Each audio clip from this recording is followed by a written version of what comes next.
Hello aspirants, very happy new year, and hopefully this year will be luckiest, fruitful and happiest and prosperous for you. ठीक है, तो यहाँ पर हमारा जो है वो कह लें कि 2026 स्टार्ट हो चुका है। ठीक है, बहुत इंपॉर्टेंट है। इसके अंदर आपका केपीके का पीएमएस भी आ चुका है, पंजाब पीएमएस भी आ चुका है, आपका CSS exam around the corner जो हमारा 4 फेब 2026 से अब स्टार्ट होने वाला है। ठीक है, तो काफी इंपॉर्टेंट रहेगा। जो जनवरी का मंथ है ये वाला, ये तो बहुत ज्यादा इंपॉर्टेंट है, और इसके अंदर अगर आप थोड़ी बहुत चीजों के ऊपर कंप्रोमाइज करते हैं तो ये आपके लिए प्रिकेरियस हो सकता है। तो आपने क्या करना है यहाँ पर कि अपने सबसे पहले तो नोट्स को यहाँ पर रिवाइज करना है। ठीक है, बेसिकली अगर मैं ओवरऑल बताऊं तो जो आपका जैन का मंथ होता है ना, वो पूरा आपका रिवीजन का होता है। ठीक है, अब रिवीजन में क्या होता है कि एक तो आपके 12 जो सब्जेक्ट होते हैं उसमें अगर प्रेसी का पेपर निकाल दें, सिनोनिम्स एंटोनिम्स तो आप ऑलरेडी कर ही रहे हैं। ठीक है, ऐसे राइटिंग भी आप कर रहे हैं, ऐसे के आप नोट्स अगर बनाए तो वो वेल एंड गुड है, और बनाने भी चाहिए और जरूरत भी है, क्योंकि फैक्ट्स एंड फिगर जो हम इकट्ठे करते हैं वो हमारे बिल्कुल एक्यूरेट होने चाहिए। ठीक है, उसके बाद अगर देखा जाए 10 सब्जेक्ट है हमारे, ऑप्शनल सब्जेक्ट भी हैं, तो जितने भी आपने नोट्स बनाए हैं कोशिश करें उनको रिवाइज करें। रिवाइज करने से ये होगा कि एक तो आपके बेसिक कॉन्सेप्ट क्लियर होंगे। ठीक है, आपका नॉलेज जो है वो भी पॉलिश होगा। ठीक है, उसके बाद आप जो है वो चीजों को आपस में रिलेट कर पाएंगे। अगर मैं सीधा बोलूं तो यहां पर जो आपके एनालिसिस है वो यहां पर डेवलप होगा। ठीक है, लेकिन यहां पर आपने अगर राइटिंग स्किल के ऊपर आपने कंप्रोमाइज करते तो फिर आपके लिए काफी प्रॉब्लम हो सकती है। लेकिन जो जैन का मंथ है, एक तो आपने राइटिंग प्रैक्टिस के ऊपर कंप्रोमाइज नहीं करना, एज पॉसिबल है जितना हो सके आपने लिखना है, चाहे आपको 6 आवर्स ही क्यों ना लिखना पड़े, क्योंकि जब आपके कह लें कि यहाँ पर हाथ का फ्लो बनेगा ना राइटिंग स्किल के अंदर, देन आप मेन एग्जाम के अंदर जो कह लें कि आप इजीली जो है वो आंसरिंग कर सकते हैं क्वेश्चन की। ठीक है, लेकिन इसके साथ साथ आपने क्या करना, अपनी एनालिटिकल अप्रोच को भी यहाँ पर डेवलप करना है, और जितना आपने कह लें कि नॉलेज या जितना आपने कह लें कि नोट्स जो बनाए हैं उनको जो है आपने रिवाइज करने की कोशिश करनी है। ठीक है, तो जनवरी का मंथ जो होता है वो हमारे लिए कोई न्यू चीजें स्टार्ट मत करें। ठीक है, कोशिश करें चीजों को समराइज करने की, चीजों को रिवाइज करने की, एटलीस्ट जो आपके चीजों आ रही है उनको तो आप पॉलिश करें ना, उनका तो बेसिक कॉन्सेप्ट तो आप क्लियर करें। ठीक है, तो आज हम जो डिस्कस करने वाले, हमारा जो फर्स्ट डे रहेगा 2026 का डान का कंप्लीट एनालिसिस। ठीक है, तो कह लें कि हम 1 ईयर आपके साथ है, तो डेली बेसिस के ऊपर आपका जो वो कह लें कि हम जो है वो डान का कंप्लीट एनालिसिस लेकर आते हैं और आते रहेंगे। ठीक है, जो आपके मेन एग्जाम्स के लिए बहुत ज्यादा इंपॉर्टेंट है। ठीक है, तो चलते हैं अपने लेक्चर की तरफ। सबसे पहले हमारे पास जो रहेगा यहाँ पर टॉपिक में इंट्रोड्यूस करवा दूं जो हमारा इंपॉर्टेंट रहेगा, ओवरव्यू दे देता हूं मैं पहले। ठीक है, सबसे पहले अगर देखा जाए हमारे पास डान के इंपॉर्टेंट टॉपिक्स हमारे पास for CSS this year ahead. अब इस जो 2026 जो आज से स्टार्ट हो रहा है, इसके हम चैलेंजेस देखेंगे, इश्यूज देखेंगे कि पाकिस्तान के अंदर कौन कौन से हैं, इस चीज को हमने देखे। एक बार फिर जो है ना ये चीजें आपके देखे, आपने 2025 में बहुत कुछ पढ़ा है। ठीक है, आपको करंट इश्यूज करंट चैलेंजेस का अच्छी तरह से पता है, लेकिन हम जो एक ओवरव्यू लेने जा रहे हैं कि जो 2026 के अंदर कैसा रहेगा, और इसके अंदर जो कह लें कि यहाँ पर जो चैलेंजेस है पाकिस्तान को सोशो इकोनॉमिक एंड पॉलिटिकल, जो यहाँ पर हमें चैलेंजेस देखने को मिल रहे हैं उनका ओवरव्यू लेंगे, ताकि एक बार फिर जो है आपकी रिवीजन हो जाए। ठीक है, ये बहुत ज्यादा इंपॉर्टेंट यहाँ पर अगर कह लें कि हमारे पास सॉरी ओपिनियन रहेगी। ठीक है, उसके बाद यहाँ पर Ayaz Sadiq, Jai Shankar Sheikh hands in high level contact, ये काफी इंपॉर्टेंट रहेगा यहाँ पर, क्योंकि पहलगाम अटैक होने के बाद ये फर्स्ट अगर देखा जाए लो लेवल के ऊपर, लोएस्ट लेवल के ऊपर यहाँ पर दोनों के कह लें के कंट्रीज के दरमियान में थोड़ी सी एंगेजमेंट हुई है, सिर्फ थोड़ी सी। ठीक है, अब हुआ क्या कि यहाँ पर बांग्लादेश के अंदर जो अभी खालदा जिया जो है वो कह लें कि अभी उनकी डेथ हुई है, 80 ईयर्स उनकी एज थी। ठीक है, तो इसके ऊपर मैं कंप्लीट ओवरव्यू दे दूंगा। ठीक है, और यहाँ पर जो कह लें कि न्यू दिल्ली और ढाका के जो हमें रिलेशन देखने को मिल रहे हैं, जो डेवलपमेंट हमें यहाँ पर देखने को मिल रही है, असल हमारा मुद्दा यह रहेगा। उसके बाद जो पाकिस्तान, बांग्लादेश और चाइना का जो ट्रायंगल बन रहा है, इस चीज को भी हम यहां पर रिलेट करेंगे। ठीक है, उसके बाद यहां पर देखेंगे Pakistan backs dialogues and Yemen tension. ये जो पाकिस्तान, यहां पर जो पाकिस्तान की इन्वॉल्वमेंट हमें देखने को मिल रही है, देखिए पाकिस्तान की जो फॉरेन पॉलिसी का अगर एक प्रिंसिपल देखा जाए तो उसका अंदर यह है कि पीस कीपिंग, रीजनल लेवल के ऊपर हो चाहे ग्लोबल लेवल के ऊपर हो, तो पाकिस्तान को जो है वो पीस इंश्योर करवाने में अपना रोल प्ले करना चाहिए। यह हमारा फॉरेन पॉलिसी का एक मेन प्रिंसिपल है। ठीक है, अब यहाँ पर तीन केस स्टडी हमारे यहाँ पर देखने को मिलते हैं। सबसे पहले हम यहाँ पर देखने वाले हैं कि हमारे पास अफगानिस्तान था, वॉर ऑन टेरर लड़ी 20 ईयर्स तक, तो फिर दोहा पीस प्रोसेस हुआ, तो पाकिस्तान का बहुत ज्यादा यहाँ पर इक्वली रोल हमें देखने को मिला। उसके बाद मिडिल ईस्ट के अंदर देख लें अभी, ठीक है, गजा को लेकर तो पाकिस्तान का बहुत ज्यादा क्लोजेस्ट यहाँ पर रोल रहा है कि पीस इंश्योर करवाने में, सीज फायर करवाने में।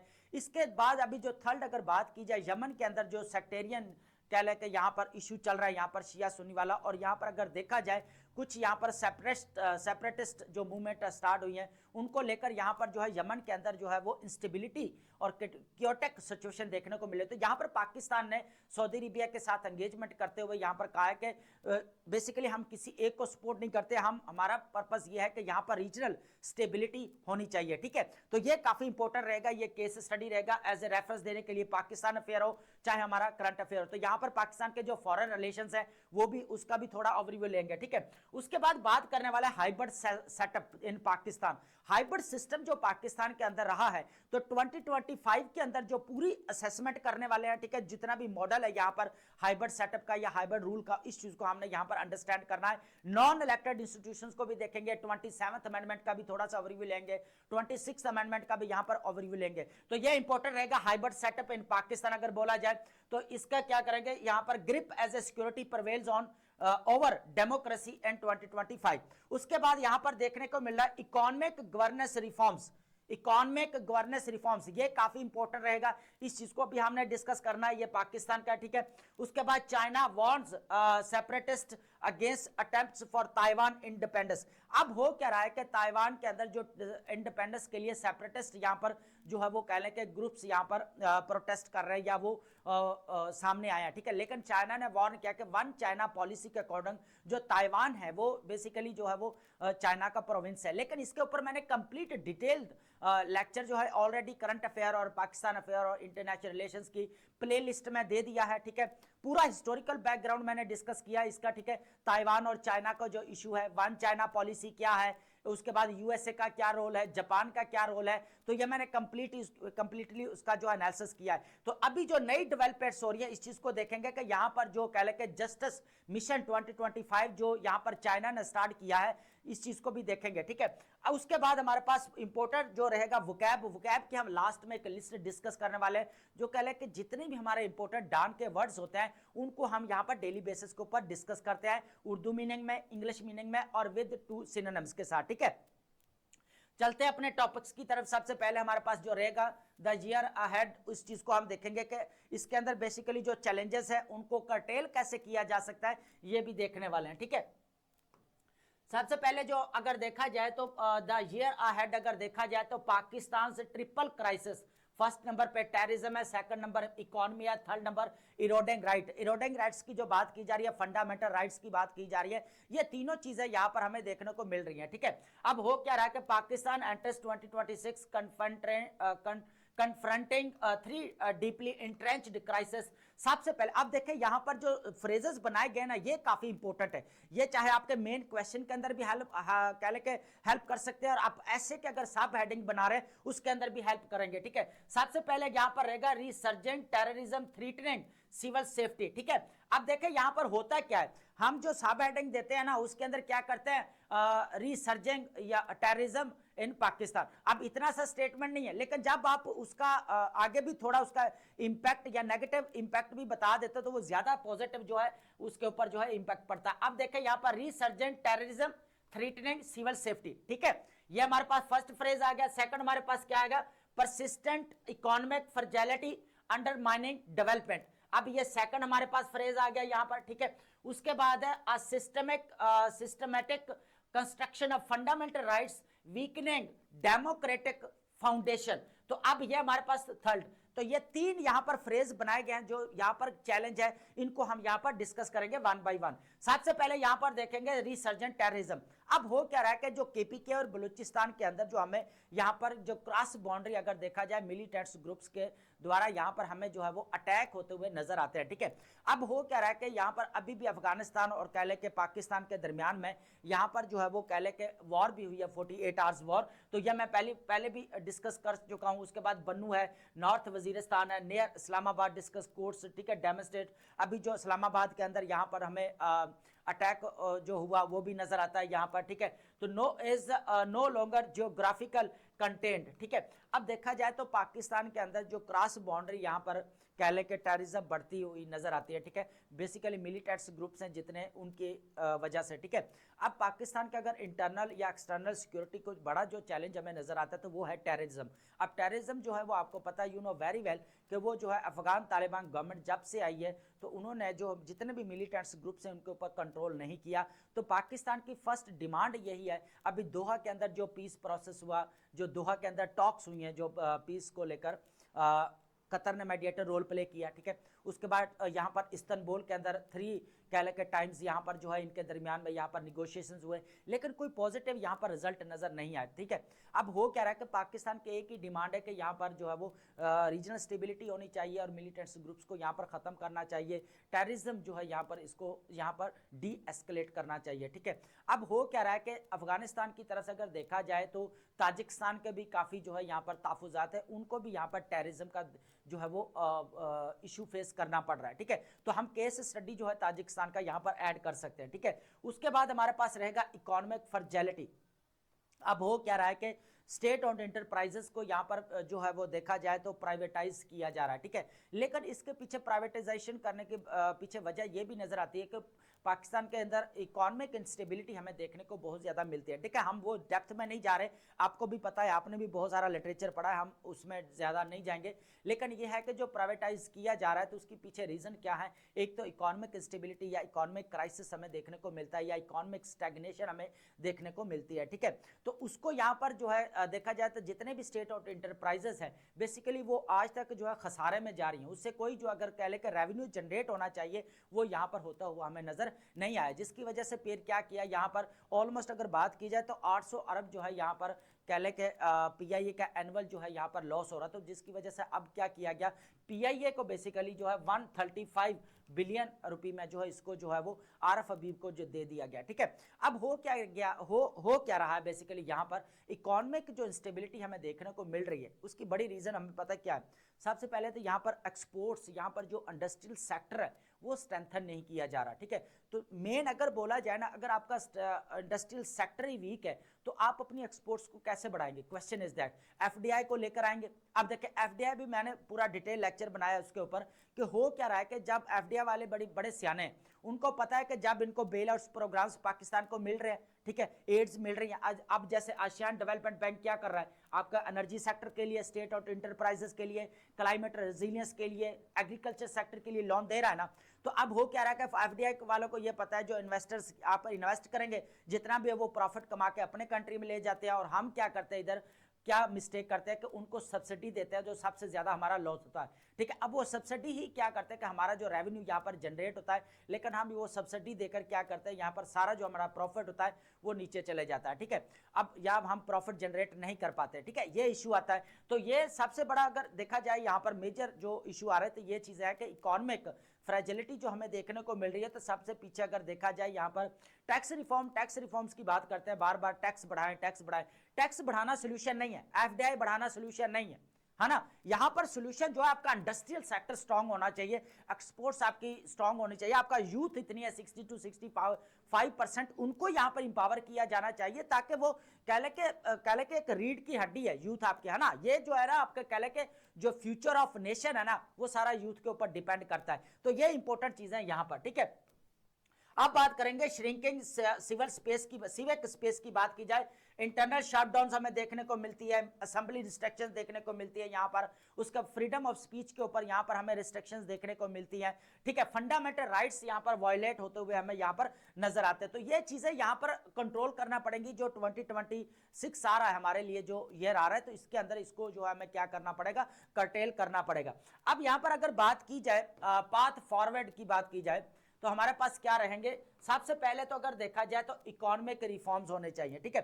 अब इकोनॉमिक रिफॉर्म्स ये देखें, हम मल्टीफेरियस यहां पर कह ले के अपने रेमेडीज और सजेशन दे सकते हैं, है ना, नो डाउट। लेकिन हो क्या कर, decision requires clarity, consistency and equal application to restore confidence. अब हो क्या रहा है, सबसे इंपॉर्टेंट चीज ये है कि जो पॉलिसीज, सोशो इकोनॉमिक जो पॉलिसीज बनाई जाती है उनके अंदर जो है ट्रांसपेरेंसी, कंसिस्टेंसी और इक्वली जो है वहां पर डिस्ट्रीब्यूशन ऑफ रिसोर्सेज ये होने चाहिए, ठीक है। लेकिन वो चीज यहां पर नजर नहीं आती, तो इसको क्या करना पड़ेगा, ये चीजें हैं कि ताकि दोबारा ट्रस्ट जो डेफिसिट है दोबारा ट्रस्ट बिल्ड किया जा सके यहां पर, ठीक है। उसके बाद predictable policy frameworks must replace reactive measures, ठीक है। अब जितने भी इकोनॉमिक यहाँ पर पॉलिसीज बनाई जाती है तो उनका प्रॉपर इंप्लीमेंटेशन होना चाहिए, प्रॉपर मेजर जो है लिए जाने चाहिए, और जितना भी कह ले के एक्शंस हो रहे हैं उनको दोबारा जो है री एक्शन की तरफ जो है जाना चाहिए, ठीक है। मींस कोई अगर एलीट कैप्चर्ड कर देखे, पूरी इकोनॉमी किसके हैंड में अभी कंट्रोल हो रही है, कौन कंट्रोल कर रहा है, एलीट कैप्चर्ड सिस्टम है सारा। तो अगर देखा जाए तो जो पॉलिसीज बनाई जा रही है तो ऐसे लगता है जैसे उनको इंटरेस्ट में बनाई जा रही है, उनको सब्सिडीज दी जा रही है, तो सब्सिडीज तो ही तो हमारे कह ले के प्रॉफिट जनरेट होता है और इससे ही तो इकोनॉमी आपकी बढ़ती है, और यही आप दे देंगे तो पीछे बचेगा क्या। और अब जितने भी इकोनॉमिस्ट है ना वो यही बात कर रहे हैं कि यहाँ पर सब्सिडीज को यहाँ पर खत्म करना चाहिए, ठीक है। क्या करना चाहिए, यहाँ पर सब्सिडीज को खत्म करना चाहिए। सिक्योरिटी पॉलिसी की अगर बात की जाए, जो इंटरनल चैलेंजेस है या इश्यूज हैं यहाँ पर, नॉन इलेक्टेड इंस्टीट्यूशंस और सिविल गवर्नमेंट को क्या करना चाहिए, एक पेज के ऊपर आना चाहिए और बैलेंस अप्रोच के साथ जो है इनको जो है डील करना चाहिए, ये इंपॉर्टेंट चीज है यहाँ पर। उसके बाद एग्जीक्यूटिव अकाउंटेबिलिटी इंपॉर्टेंट है। Order imposed through provision proves fragile, government built on consent not control offers Pakistan only viable future. अब हो क्या रहा है कि पाकिस्तान को यहां पर जो बिल्ड करना चाहिए, कंसेंट बिल्ड करना चाहिए, ना कि कंट्रोल करने की बात करनी चाहिए। होता क्या है कि जहां पर पब्लिक सर्विस डिलीवरी जो है यहां पर ये इंपॉर्टेंट चीज है, यहां पर हमें देखने को मिलती है। तो हो क्या रहा है कि यहां पर जो कंट्रोल वाला एलिमेंट है इसको खत्म करना पड़ेगा, सर्विस वाला जो है यहां पर एलिमेंट को लेकर आना पड़ेगा, कंसेंट वाले एलिमेंट को यहां पर लेकर आना पड़ेगा, इंश्योर करवाना पड़ेगा, ठीक है। तो ये इंपॉर्टेंट चीज है कि किस तरह जो है यहां पर ये पाथ फॉरवर्ड है जिनको हम यहां पर जो है वो देख सकते हैं, ठीक है। अब हमारे पास रहेगा यहां पर या सादक, जो अभी मैं पहले बांग्लादेश वाली थोड़ी सी सिचुएशन का बता देता हूं आपको, ओवरव्यू दे देता हूं, ठीक है। अब हो क्या रहा है, खालदा जिया जो है फर्स्ट फीमेल प्राइम मिनिस्टर रही है बांग्लादेश की। अब ये जो खालदा जिया है ये बेसिकली जियाउर रहमान की वाइफ है, और जियाउर रहमान जो बांग्लादेश के प्रेसिडेंट बने थे, और जियाउर रहमान जो पाकिस्तानी मिलिट्री ऑफिसर थे 1970s के अंदर, और ये फिर बाद में क्या हुआ, जब बांग्लादेश आज़ाद होता है तो ये उधर चले जाते हैं, ठीक है, और पाकिस्तान के अगेंस्ट भी ये लड़ते हैं, तो ये भी चीज़ यहाँ पर है। उसके बाद क्या होता है, यहाँ पर एक तारक रहमान जो है यहाँ पर वो इनके बेटे हैं, जिनको 17 साल के लिए जो है वो मुल्क से बदर कर दिया गया, और जब बदर किया गया तो गवर्नमेंट जो थी वो बेसिकली 2008 की बात है, तो उस शेख हसीना वाजिद की थी। तो शेख हसीना वाजिद ने क्या किया, उनको बाहर निकाल दिया करप्शन के चार्जेस में। उसके बाद फिर आती है खालदा जिया। खालदा जिया जो बेसिकली ये तारक रहमान की और जियाउर रहमान की जो है वाइफ है, और तारक रहमान की यहाँ पर मॉम है, ठीक है, मदर है। तो अगर देखा जाए तो अभी खालदा जिया जो है वो उनकी डेथ हो चुकी है, ठीक है। तो हुआ क्या है कि यहाँ पर खालदा हुसैन ने यहाँ पर जो शेख हसीना वाजिद ने 2018 के अंदर क्या किया था, खालदा जिया को यहाँ पर जो है बेसिकली करप्शन के चार्जेस में जो है वो जेल भेज दिया था, फिर इनके इलाज के लिए इनको जो है वो फॉरेन कंट्री भेज दिया गया, ठीक है। बेसिकली जो खालदा जिया और तारक रहमान की अगर पार्टी की बात की जाए, पॉलिटिकल पार्टी की, तो बांग्लादेश नेशनलिस्ट पॉलिटिकल पार्टी है इनकी, और उधर से अगर बात की जाए शेख हसीना वाजिद तो वो अवामी पार्टी है। यू नो वेरी वेल कि अभी जो है नेक्स्ट मंथ में यहाँ पर बांग्लादेश के अंदर इलेक्शन होने वाले हैं, और यहाँ पर अगर देखा जाए तो आपको पता है कि जो तारक रहमान है उनको देखा जा रहा है कि एज ए प्रेसिडेंट हमें नजर आते हैं। लेकिन यहाँ पर एक और चीज हमें देखने को मिली है, जो दिल्ली, ये था ओवरव्यू, ठीक है। लेकिन शेख हसीना वाजिद की अगर बात की जाए तो वो शेख मुजीबुर रहमान की बेटी है, ठीक है, जो अभी यहाँ पर रूल करती रही है 15 ईयर्स तक, ठीक है। लेकिन अब हो क्या रहा है कि अभी शेख हसीना वाजिद जो है इंडिया एक्साइल कर दी है, उनको डेथ सेंटेंस सुना दी गई है, लेकिन वो अभी वापस नहीं आ रही, ठीक है। अभी रिसेंटली उस्मान हादी को यहाँ पर जो है वो कत्ल किया गया था। तो ये कह ले कि पॉलिटिकल इंस्टेबिलिटी या गवर्नेंस फेलियर हमें यहाँ पर बांग्लादेश के अंदर नजर आता है। लेकिन यहाँ पर एक नई डेवलपमेंट्स हो रही है जो उस चीज को हमने देखना है। अब हो क्या रहा है कि यहाँ पर न्यू दिल्ली और ढाका के जो हमें यहाँ पर रिलेशंस देखने को मिल रहे हैं और एक बार डेवलपमेंट यहाँ पर हमें होते हुए नजर आती है। अब हो क्या रहा है कि जब से कह लें कि यहाँ पर नोबेल पीस प्राइज होल्डर जो है यहाँ पर मोहम्मद यूनुस, उनकी एंड टर्म गवर्नमेंट आई है 2024 में, शेख हसीना वाजिद को टॉपल किया गया बाय जेंसी रिवोल्ट के द्वारा, ठीक है। अब हो क्या गया है कि जब से मोहम्मद यूनुस आए तो पाकिस्तान के साथ रिलेशन अच्छे बन गया। अब पाकिस्तान के साथ पाकिस्तान, चाइना और यहाँ पर बांग्लादेश एक ट्रायंगल बन चुका है अराउंड द इंडिया। अब इंडिया ने पॉलिसी चेंज की है कि शेख हसीना वाजिद तो इंडिया में, अब उन्होंने जब देखा कि तारिक रहमान दोबारा आ रही है, खालिदा जिया जो है उनकी डेथ हो चुकी है, तो जयशंकर जो फॉरेन मिनिस्टर है इंडिया के, उन्होंने अभी जो है वो कह लें कि उनके फ्यूनरल सेरेमनी पे गए हैं, ठीक है। जितने भी कह लें कि उनको कह लें कि अलविदाई कह लें कि वर्ड्स पेश किए गए, नरेंद्र मोदी ने भी पेश किया, ठीक है। लेकिन यहाँ पर जो डेवलपमेंट नजर वो ये आ रही है कि इंडिया चाह रहा है कि यहाँ पर जो न्यू दिल्ली और ढाका के रिलेशंस यहाँ पर दोबारा जो है वो रिकैलिब्रेट हो, ठीक है। ये चीज के ऊपर ज्यादा फोकस किया जा रहा है। अब यहाँ पर अयाज सादक है हमारे, वो भी यहाँ पर जो है वो कह ले के बांग्लादेश के विजिट पर गए हुए थे। तो यहाँ पर फर्स्ट टाइम अगर देखा जाए, इतना पहलगाम का अटैक हुआ, फिर आर्टिफिशियल इंटेलिजेंस वॉर हुई पाकिस्तान और इंडिया के दरमियान में, तो इनके दरमियान आप कह ले के लोएस्ट लेवल के ऊपर जो एंगेजमेंट हुई है, यहाँ पर अयाज सादक और जयशंकर ने अपना कह ले के शेक द हैंड, दोनों ने हाथ मिलाए। यहाँ पर इस चीज को हम यहाँ पर देखने वाले, ठीक है। अब हो क्या रहा है कि पूरा अगर देखा जाए पूरा इशू हो क्या रहा है कि बांग्लादेश इंडिया के साथ क्या हो रहा है कि यहाँ पर पहलगाम का अटैक जो हुआ इंसिडेंट, तो पाकिस्तान ने ये डिमांड की कि प्रॉपर यहाँ पर ट्रांसपेरेंट इन्वेस्टिगेशन होनी चाहिए कि ये बेसिकली अटैक किसने करवाया। लेकिन इस चीज का यहाँ पर कोई भी जो है वो जवाब नहीं दिया गया इंडिया की तरफ से। फिर यहाँ पर मई को जो है यहाँ पर इनके दरमियान में वॉर शुरू हो जाती है। फिर यहाँ पर जो 4 डे वॉर रहती है, फिर यहाँ पर जो यूएसए मीडिएटर रोल प्ले करता है, सीज फायर करवाता है ट्रंप, ठीक है। ये फिर सारा चीजें चलती है।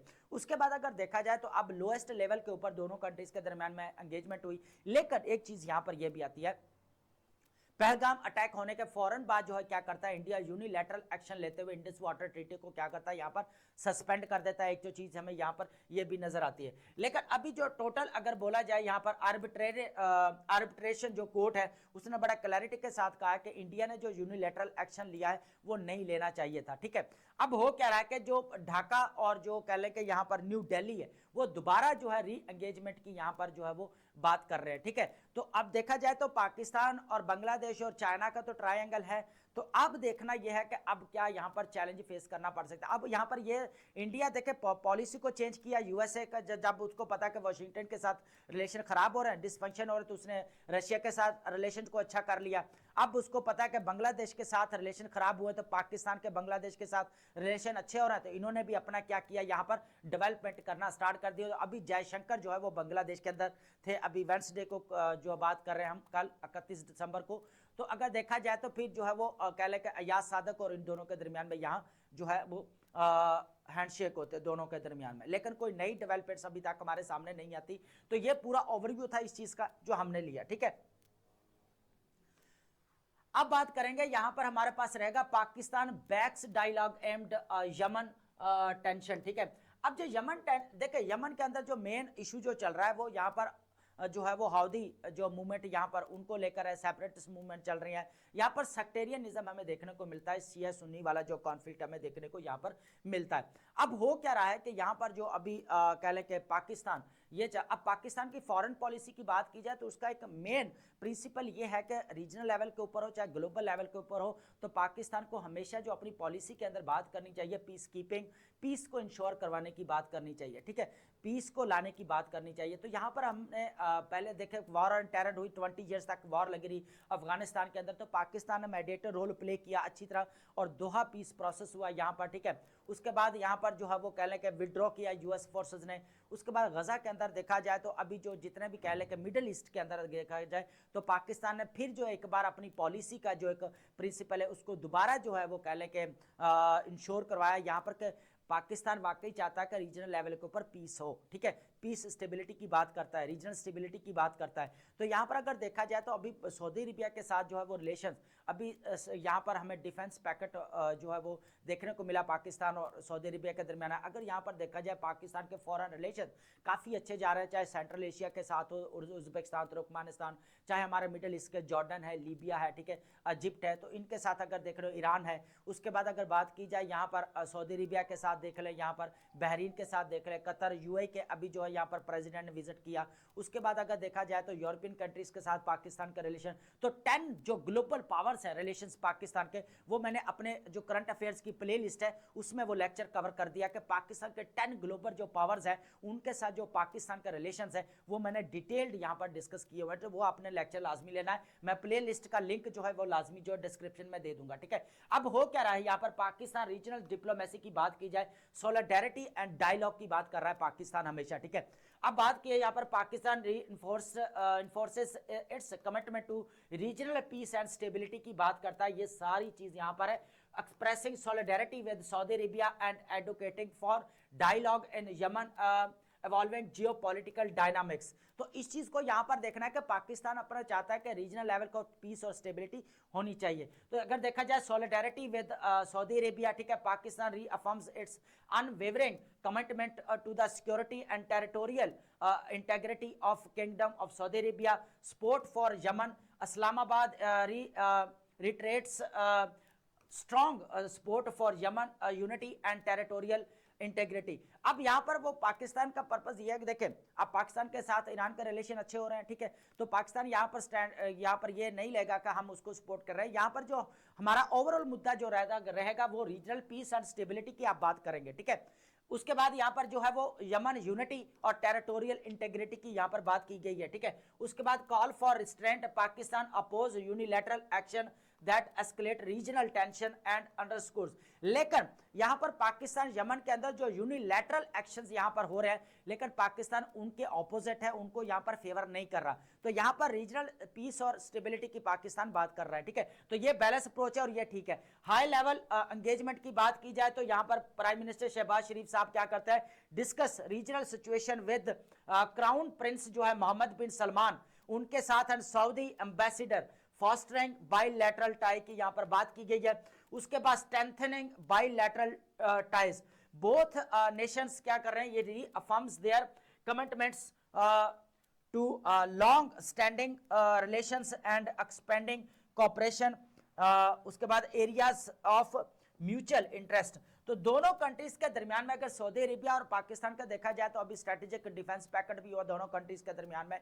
तो पाकिस्तान का जो यमन को जो क्राइसिस चल रहा है या यमन का जो अंदर इशू चल रहा है, तो पाकिस्तान का बड़ा एक न्यूट्रल और बड़ा एक पॉजिटिव स्टेप है कि यहाँ पर रीजनल स्टेबिलिटी होनी चाहिए, टेरिटोरियल इंटेग्रिटी के ऊपर फोकस किया, और जो यूनिलैटरल एक्शन लिए जा रहे हैं यमन के अंदर उनके अपोजिट है पाकिस्तान, ये चीज इंपॉर्टेंट है यहाँ पर। तो यहाँ पर मोहम्मद बिन सलमान है जो क्राउन प्रिंस है, यहाँ पर prime minister of Pakistan Shahbaz Sharif के साथ उनकी जो है वो यहाँ पर डिस्कशंस हुई हैं। तो ये एक नई डेवलपमेंट है कि यहाँ पर देखे, मैंने पहले भी कहा कि जब पाकिस्तान का अगर फॉरेन पॉलिसी पे आ रहा है यहाँ पर क्वेश्चन, तो यहाँ पर आप ये भी देखेंगे कि पाकिस्तान पीस को इंश्योर करवाने के लिए कहां कहां रोल प्ले कर रहा है ना, ये इंपॉर्टेंट चीज है यहाँ पर, ठीक है। अब ये करंट सिचुएशन है, अब एग्जामिनर आप जब लिखेंगे तो एग्जामिनर को पता होगा कि एस्पिरेंट को ये पता है कि करंट सिनेरियो क्या चल रहा है, ठीक है। अब बात करते हैं यहाँ पर जो हमें एक कह ले के पाकिस्तान हाइब्रिड गवर्नेंस मॉडल नजर आया है 2025 के अंदर, इस चीज को हम यहाँ पर एनालाइज करने वाले हैं। पहले हमें जो देखने को मिले, देखा 2018 से पहले अगर देखा जाए तो हमें हाइब्रिड सेटअप या हाइब्रिड जो है यहाँ पर सेटअप या हाइब्रिड सिस्टम हमें नजर नहीं आता। लेकिन अगर ऑनवर्ड की बात की जाए 2018 के बाद, तो हाइब्रिड सेटअप हमें देखने को मिलता है और यहाँ पर जो है वो क्रिएट हो चुका है। अब हो क्या रहा है यहाँ पर 30 इयर्स तो यहाँ पर मिलिट्री रूल रहा है, डिक्टेटरशिप का रूल रहा है, चाहे अयूब खान हो, उसके बाद ज़िया उल हक हो, मुशर्रफ साहब हो, तो यहाँ पर अगर तीनों का यहाँ पर हमें देखने को मिला है। उसके बाद अगर देखा जाए तो अब जो है यहाँ पर हाइब्रिड सेटअप जो हमें यहाँ पर देखने को मिलता है, हाइब्रिड गवर्नेंस मॉडल 2025 के अंदर, इस चीज को हम यहाँ पर देखने वाले हैं। पाकिस्तान अगर PILDAT, Pakistan institute of legislative development and transparency के अकॉर्डिंग, पिलडेट जो इसका एब्रिविएशन क्या है सर इसका, कि Pakistan institute of legislative development and transparency, PILDAT ने रिपोर्ट 2025 के अंदर रिवील किया है कि while democratic institutions formally remain their practical functioning is significantly constrained by security driven governance model. अब आप समझ रहे हैं बात को, ठीक है। हो क्या रहा है कि यहां पर हमें देखने को तो मिल रहा है डेमोक्रेटिक इंस्टीट्यूशन देखने को मिल रहा है, लेकिन यहां पर जो इंटरफेरेंस हमें देखने को मिल रही है वो यहां पर नॉन इलेक्टेड इंस्टीट्यूशंस की नजर आती है। तो अगर देखा जाए तो इसको बोला जाता है हाइब्रिड सेटअप। जब आपकी गवर्नमेंट तो सिविल की है लेकिन उसकी इंटरफेरेंस, उसकी जो डिसीजन मेकिंग हमें जो नजर आ रही है, चाहे कह के सिक्योरिटी को लेकर, तो वो सारी कहते हैं नॉन इलेक्टेड इंस्टीट्यूशंस की। तो यहां पर अगर देखा जाए तो दोनों को मिलकर फिर क्या बनता है, यहां पर हाइब्रिड सिस्टम बनता है। तो हाइब्रिड डेमोक्रेसी भी इसको बहुत टाइम पहले कहा गया, ठीक है। अब बात की जाए कंसोलिडेटेड हाइब्रिड मॉडल को जो है ना वो मजीद जो है कंसोलिडेट किया गया। कैसे? देखिए आपके 27th अमेंडमेंट को पास किया गया यहां पर। अब 27th अमेंडमेंट में क्या हुआ कि यहां पर जो है वो कह लें चीफ डिफेंस फोर्सेस का जो है यहां पर आसम फील्ड मार्शल जो आसम मुनीर को यहां पर जो है चीफ बनाया गया, ठीक है। उनको इंपावर किया गया यहां पर। नॉन इलेक्टेड इंस्टीट्यूशंस को यहां पर हमें इंपावर जो है किया गया, यहां पर नजर आता है यहां पर जो किया गया। Mark normalisation of hybrid governance where democratic institutions operates within parameters directed by security threats and overriding traditional norms and principles। उसके बाद है रोयन और सिविलियन ओवरसाइट, पार्लियामेंटरी ओवरसाइट की बात की जाए, weakened by limited debate on की legislation and continued vacancies, hybrid entities and military appointments in civilian roles bypassed traditional accountability. अब यहां पर यह चीज हमें नजर आती है। तो दोनों का यहां पर अगर देखा जाए तो एक हाइब्रिड सेटअप जो हमें देखने को मिल रहा है। तो ये जो 2025 जो गुजरा है, ये वाला पाकिस्तान हाइब्रिड गवर्नेंस मॉडल जो हमें यहां पर देखने को मिला, और हाइब्रिड सेटअप को मजीद जो है यहां पर क्या किया गया, कंसोलिडेट किया गया। ये चीज हमें यहां पर नजर आती है। उसके बाद हमारे पास है एक्सपेंडिंग सिक्योरिटी रोल हमें नजर आता है। Security establishment influence became prominent following major incidents resulting in military command restructuring and उसके बाद आपका chief of army staff elevated to field marshal with the extended terms. उसके बाद हमें यहां पर नजर आता है formalised joint governance, civilian governments openly embraced a joint civil military decision making model हमें यहां पर देखने को मिलता है। सबसे ज्यादा इंपॉर्टेंट चीज हमें यहां पर ये देखने को मिलती है, ठीक है। अब हो क्या रहा है, देखें a joint civil military decision making model जो है हमें यहां पर देखने को मिलता है पाकिस्तान के अंदर। तो टोटल अगर ओवरव्यू की बात की जाए 25 के अंदर, तो यहां पर जो गवर्नेंस जो हमें यहां पर हाइब्रिड गवर्नेंस मॉडल देखने को मिलता है, ठीक है। अब बात करेंगे हमारे पास नेक्स्ट जो है यहां पर इकोनॉमिक गवर्नेंस रिफॉर्म्स की बात की गई है, काफी इंपॉर्टेंट हमारे पास आर्टिकल रहेगा, ठीक है।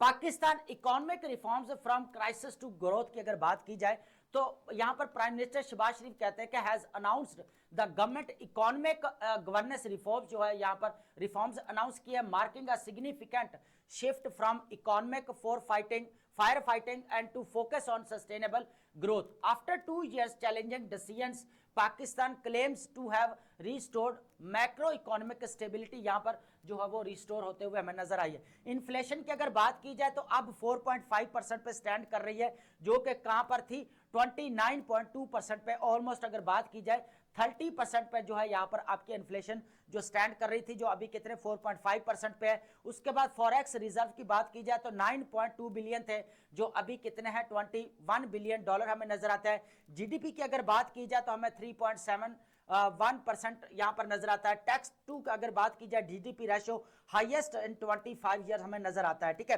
अब बात करें नीचे पॉलिसी रेट की अगर बात की जाए यहां पर तो हमें 10.5% नजर आता है पॉलिसी रेट, लेकिन रिड्यूस कहां से किया गया 22% से यहां पर रिड्यूस किया, ठीक है। अब बात करते हैं यहां पर हमारे पास जो 1 मिनट सॉरी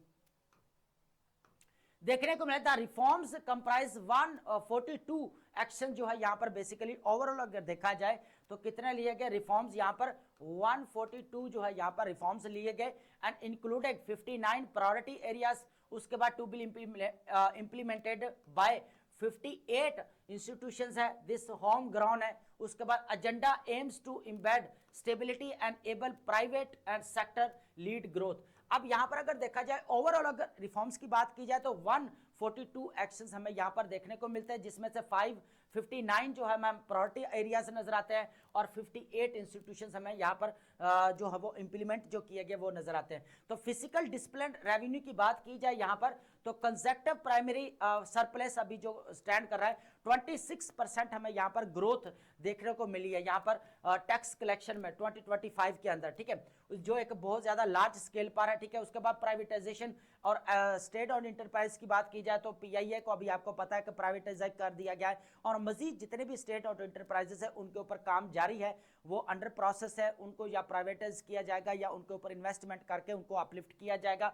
एक चीज ये नजर आती है। उसके बाद यहाँ पर डिजिटल गवर्नेंस की बात की जाए, अब देखा ई गवर्नेंस की बात करते हैं तो हम सबसे पहले जो मॉडल डिस्कस करते हैं एज एग्जांपल एस्टोनिया का मॉडल डिस्कस करते हैं कि यहाँ पर जब ई डेमोक्रेसी की बात करते हैं, ई गवर्नेंस की बात करते हैं, उसके बाद जो आपके कह लें कि ई इलेक्शन की बात करते हैं या ई इलेक्टोरल प्रोसेस की हम यहाँ पर बात करते हैं। तो पाकिस्तान के अंदर क्या डिजिटल गवर्नेंस की implementation of E pads and e procurement platforms covering 1000 federal agencies को बेसिकली यहाँ पर जो है वो कवर कर रही है। इनका पर्पस क्या था कि एक तो ट्रांसपेरेंसी एंड एफिशिएंसी को यहाँ पर इंश्योर करवाना है, ठीक है। उसके बाद है इकोनॉमिक एनवायरनमेंट की बात की जाए, यहाँ पर यह काफी इंपॉर्टेंट रहेगा कि हमारे पास efforts to accelerating growth expand exports, ठीक है।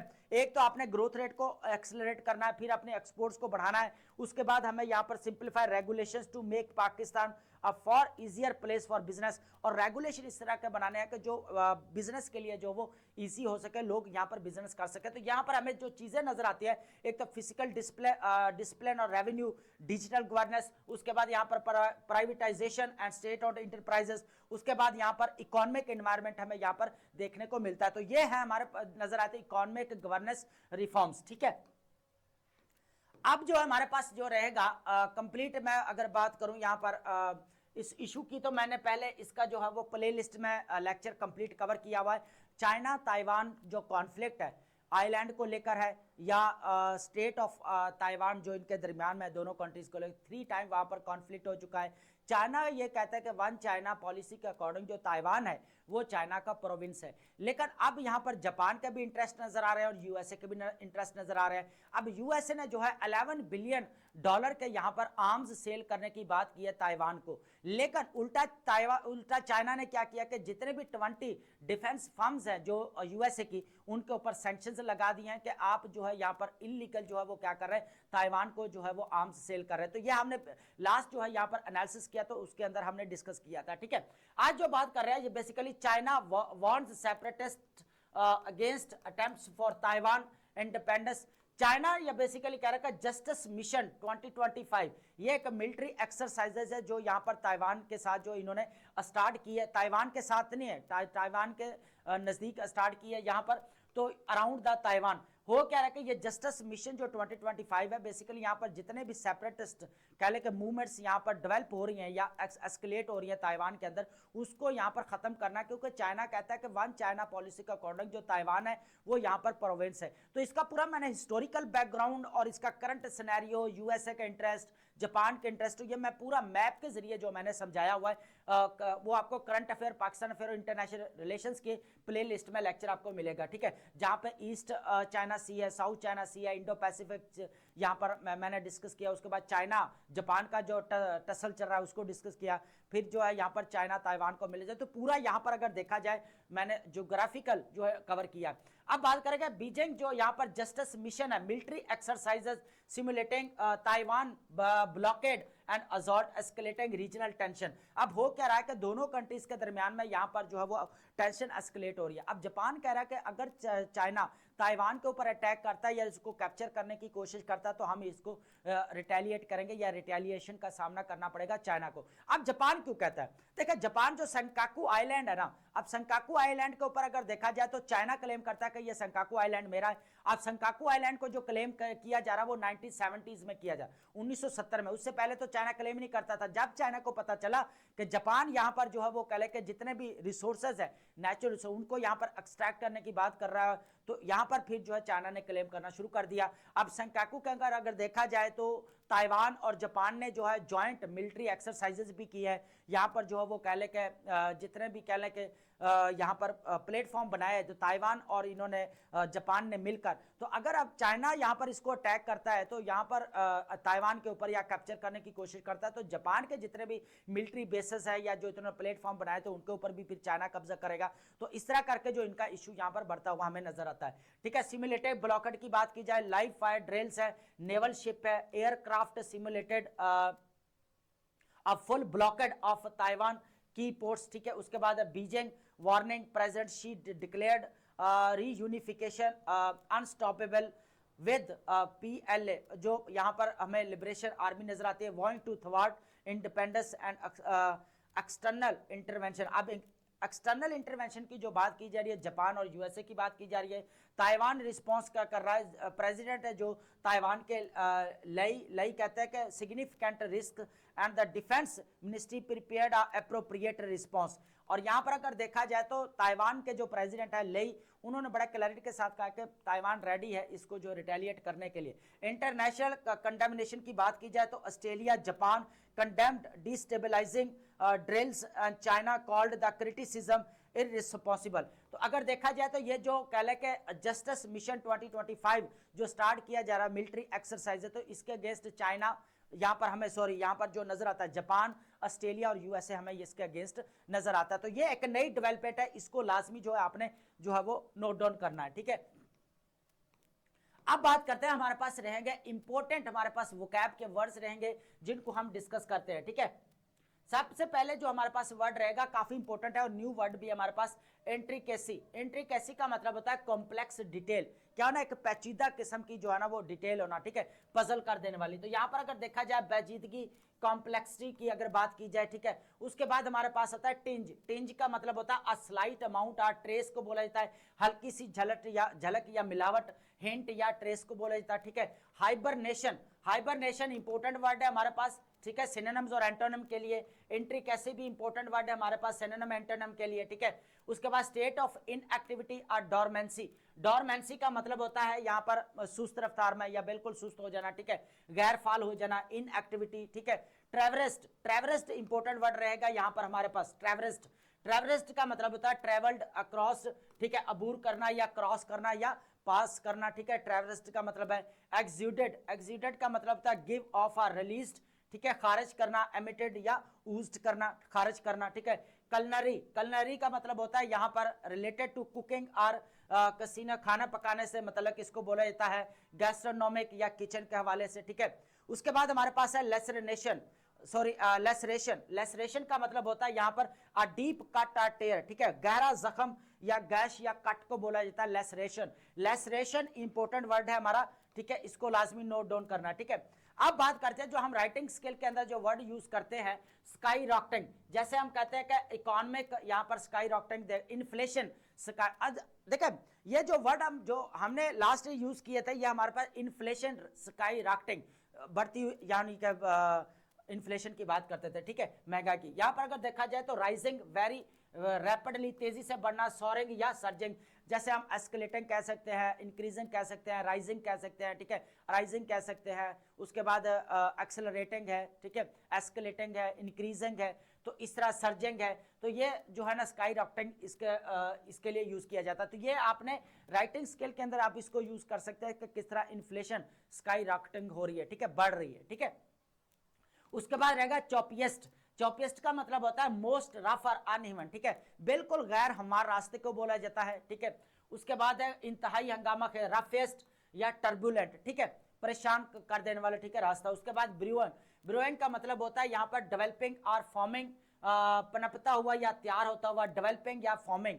या ब्रूइंग जो है ना, आप यहाँ पर बात करते हैं ना नर्चरिंग, नर्चरिंग की बात करते हैं, एक्सपेंडिंग की बात करते हैं, यहाँ पर डेवलपिंग की बात करते हैं, प्रमोटिंग की बात करते हैं, स्वेलिंग की बात करते हैं। तो यहाँ पर जो है आप ब्रूइंग भी जो है वो अपने चेंज कर सकते हैं अपनी वोकैब को, ठीक है। एम्पल तो ऑलरेडी आप वाइड स्प्रेड, प्रोफाउंड आप कह सकते हैं कि इस तरह आपको इसको यूज करते हैं, ठीक है। उसके बाद मोर देन इनफ, वाफर, काफी अबंडेंट या प्लेंटीफुल भी कह सकते हैं, ठीक है। कार्टेल्स, कार्टेल्स का मतलब होता है ग्रुप्स कंट्रोलिंग प्राइस कंट्रोल, ठीक है। कार्टेल्स का मतलब वो होता है जो क्या करता है, इजारादारी, सिंडिकेट या ट्रस्ट्स को बोला जाता है, ठीक है। उसके बाद इनमिटेबल, इनमिटेबल का मतलब होता है इम्पॉसिबल टू कॉपी, जिसको कॉपी ना किया जा सके। इनमिटेबल का मतलब क्या था, जिसको कॉपी ना किया जा सके, यूनिक हो, अनमैचेबल हो, ठीक है। उसके बाद हमारे पास है फोरे, फोरे का मतलब होता है यहां पर अ सडन अटेम्प्ट और वेंचर, ठीक है, अचानक कोशिश करना या जलगार, ठीक है, वेंचर या इनकर्जन को बोला जाता है, ठीक है। उसके बाद ये जो हमारे पास नेक्स्ट वर्ड रहने वाला है ये इंपॉर्टेंट है और ये काफी जो है अभी डिबेट में भी चल रहा है, कन्वोल्यूशन।